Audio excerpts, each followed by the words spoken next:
कुरुक्षेत्र का वह मैदान जहाँ ऐसा संग्राम हुआ जिसमें धर्म और अधर्म की रेखा तक धुंधली हो गई थी। इस महासंग्राम के शुरू होने से पहले श्री कृष्ण और कर्ण के बीच एक गोपनीय संवाद हुआ था।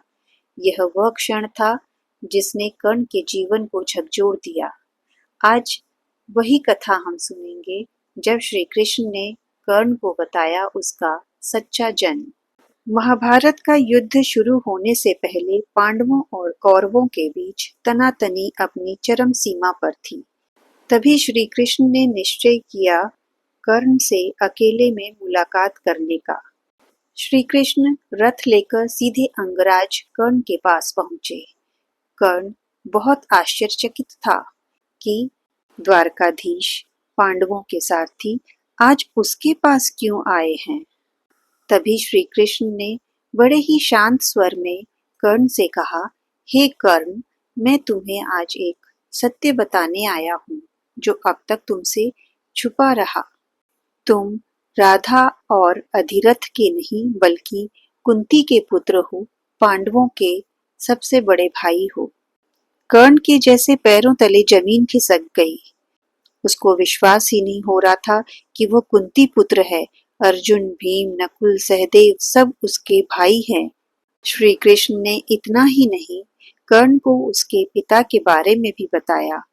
कहा, तुम्हारे पिता सूर्यदेव हैं। तुम्हें जन्म के साथ ही त्याग दिया गया था, पर तुम्हारा धर्म अब भी तुम्हारे हाथ में है।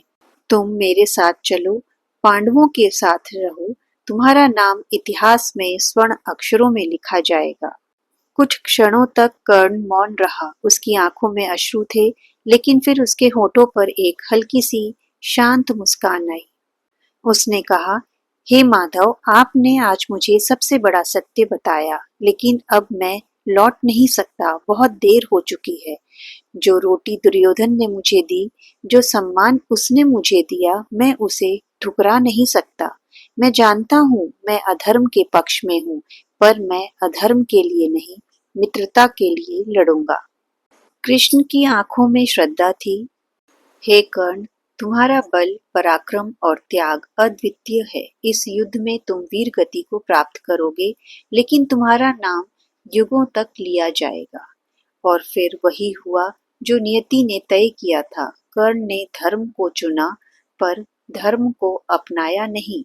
उसने मित्रता निभाई और अमर हो गया उस त्याग के लिए जो शायद कोई और नहीं कर पाता। ऐसे ही गुण और अद्भुत कहानियां लेकर फिर मिलेंगे अगली कड़ी में। तब तक के लिए देखते रहिए रिलीजियस चैंट्स।